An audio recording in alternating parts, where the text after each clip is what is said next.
get to stand on a table and do this, which is fun. This has been an absolutely amazing journey for me from start to finish, from Aragon to Inheritance. And I can't tell you how much it means for me to be here today with you, with the final book, and to know that you have already, or you're going to get to read the end of the story. Something that I started writing almost 13 years ago, all the way back in 1998, which is probably before some of you were even born. It's been an amazing journey. You know, when I started writing Aragon, I was just trying to write the sort of story that I wanted to read myself, and what I enjoyed was fantasy. So I put all the things I liked about fantasy into one book. I put a dragon and a magic sword and an evil villain and a wise old mentor and, you know, all the good stuff. And that was what got me into Aragon and what got me writing. And I never thought that people all around the world would end up reading the series. So again, a big thank you to you. When I wrote Aragon, when I wrote the first draft, I was really excited because, and when I got to read it through, I was really excited because, you know, the first time I'd seen the book, first time I was putting the story on the page. But when I sat down and read it through for the first time, I was kind of dismayed because, if truth be told, it was horrible. It was awful. Just to give you an idea, in the very first draft of Aragon, Aragon wasn't Aragon. I actually named him Kevin. My only defense is that I was 15. And by the way, I like the name Kevin. If your name is Kevin, it's a good name. I also think I had Kevin running into a unicorn somewhere, so things definitely changed from the first draft. And as some of you know, I self-published Aragon, and I went all around the western half of the United States with the self-published edition, and I actually did a whole bunch of events, actually right here in Texas. And it was the support of teachers and librarians and readers just like you in Texas that made this possible.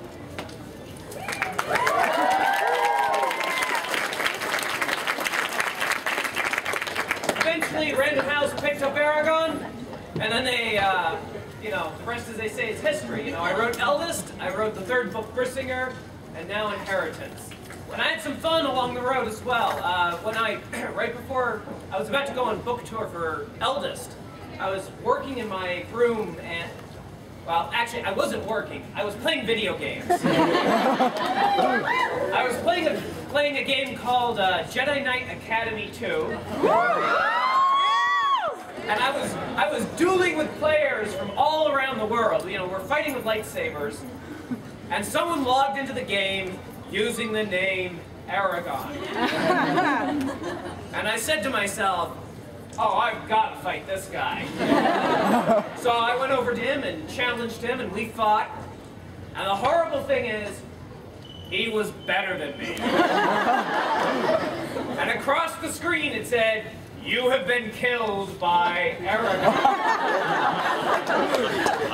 And then when I was on tour with Brissinger, I was up in Chicago, and this young woman came through the line. And she was, on her arm, she was carrying a sugar glider. And for those of you who don't know, a sugar glider is kind of like a flying squirrel. But it's a marsupial, so it has a pouch. And unlike squirrels, they're very, very, very, very cute. So I said to her, well, that's an interesting animal. Do you mind if I pet it? And she said, oh, go right ahead. He doesn't bite. So I reached out and I started petting the animal, and it looked up at me, and it took its hands, because they have hands like a raccoon. It took its hands and it wrapped its fingers around my finger, and then ever so politely, it began to gnaw. And I'm sitting there, and there was blood running down my hand. And I'm looking at her and I'm saying, will you please stop your pet from trying to eat me? I'm actually kind of glad it happened, though, because ever since, I think I'm one of the few people in the world who can say that I have been gnawed on by a marsupial. And now, of course, with this latest book, when I was working on the last week of editing with Inheritance, I was actually in New York City at the Random House headquarters doing the last bit of work on the book. 13 years, finally finishing it. And what do you know happens? In that 1 week, New York City got hit by both an earthquake and a hurricane. And my editor came to me and she said, "Christopher, I love you dearly, but please, please finish this before any more natural disasters occur." So finish it I did, and here I am. And before we move on, there's something I want to do that I've wanted to do at all of my events, but it's only been possible very recently. And that is, I'm going to read you something very short from each of the 4 books. Want to hear that?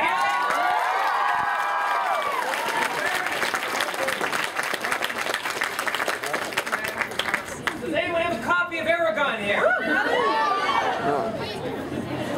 Here we go. All right. From the very first chapter of the very first book of the Inheritance Cycle, the very first line. Wind howled through the night, carrying a scent that would change the world.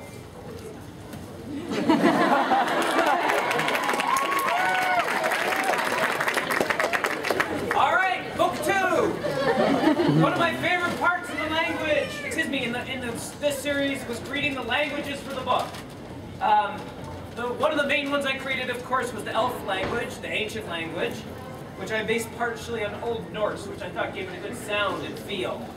Now, I'm going to read you a blessing in the ancient language, but I have to apologize because I have an absolutely horrendous elvish accent. And that's mainly because, 1, I'm not an elf, and 2, because I can't roll my R's the way elves are supposed to, which is with the tips of your tongue. Can't talk. I can't roll my R's on the tip of my tongue the way you're supposed to in Spanish or Italian. So instead, and I know this sounds horribly, horribly obscene, instead I do it by wiggling my uvula. So I'm going to wiggle my uvula at you, and I hope you like it too.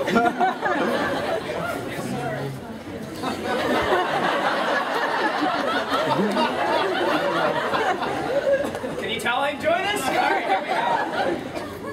Atra sterni on a Thelduin, Marner Leaf on Intarta Onner, Undu Everinia on Ovarda.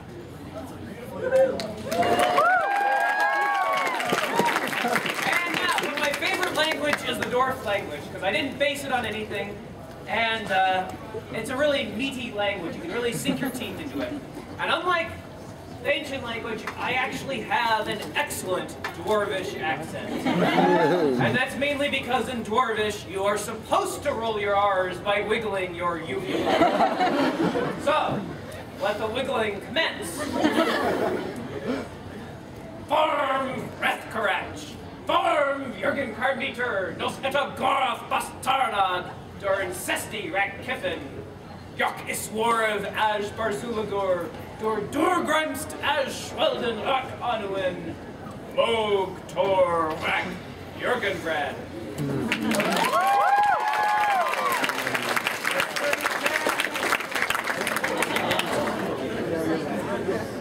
Book 3! It's a big book! It has a lot of sentences in it!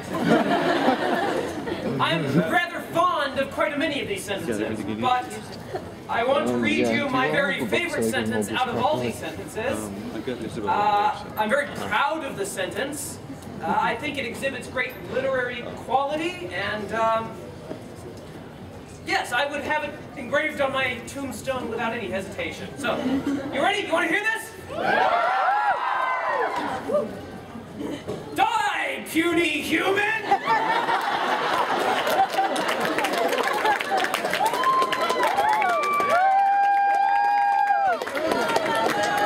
Because really, what's the point of writing fantasy if you can't write lines like die, puny human? And last but not not least, I'm going to read you the end of the first chapter of the last book of Inheritance. Now, for those of you who haven't read the book, or haven't even read any of them, maybe, this doesn't have any spoilers, so you don't have to worry about that. Yeah, I won't tell you who lives, who dies. Can you guys hear me in the back there? Okay. Where are we going to meet? Here we go. Excuse me. First. So you'll be... The sound was stabbing, slicing, shivering, like metal scraping against stone.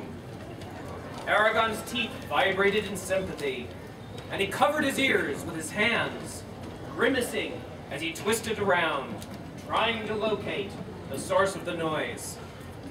Saphira tossed her head, and even through the din, he heard her whine in distress.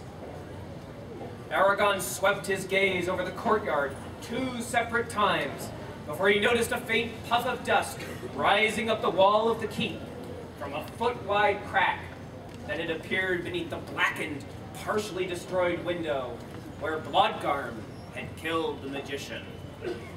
As the squeal increased in intensity, Aragon risked lifting one of his hands off his ears to point at the crack. "Look!" he shouted to Arya, who nodded in acknowledgement. He replaced his hand over his ear. Without warning or preamble, the sound stopped. Aragon waited for a moment, then slowly lowered his hands, for once wishing that his hearing was not quite so sensitive. Just as he did, the crack jerked open wider, spreading until it was several feet across, and raced down the wall of the keep. Like a bolt of lightning, the crack struck and shattered the keystone above the door to the building, showering the floor below with pebbles. The whole castle groaned, and from the damaged window to the broken keystone, the front of the keep began to lean outward. "Run!" Aragon shouted at the Varden, though the men were already scattering to either side of the courtyard, desperate to get out from under the precarious wall.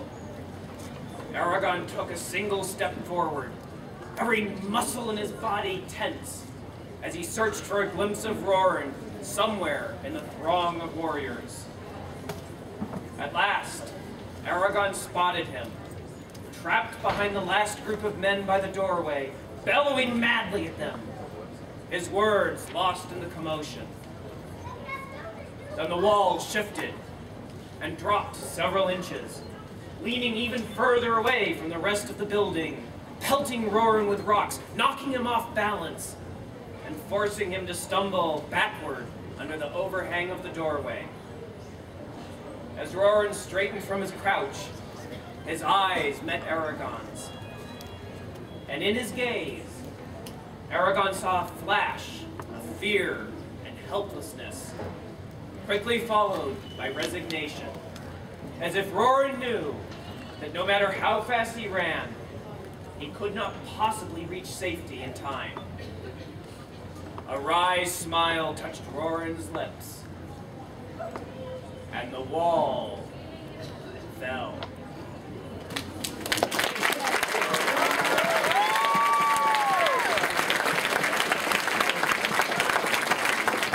Does he live? Does he die? Read chapter 2. Now, I would absolutely love to take some of your questions, but we have an absolutely huge signing to do tonight. So, here's what I'm going to do. I'm going to answer 3 questions that I know everyone always asks, and then I'm going to go ahead and do the signing, and you're welcome to ask me questions as you come up through the line, all right? All right? All right. Okay, so 3 questions. Let me see if I can answer these, and I'll bet some of you wanted to know this. 1, will I write anything else in Aragon's world? Yes.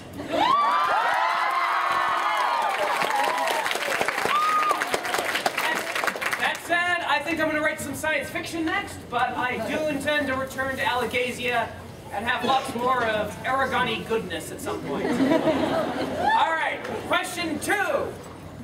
Will there be any more movies? Possibly. I can't really say anything more though at the moment, or they will drag me off to a little tiny room and lock me up for a while. Question 3. Actually, I have no idea what question 3 is supposed to be. Anyone here have an idea? Enormous sword. Yes. You play Skyrim. Do I play Skyrim?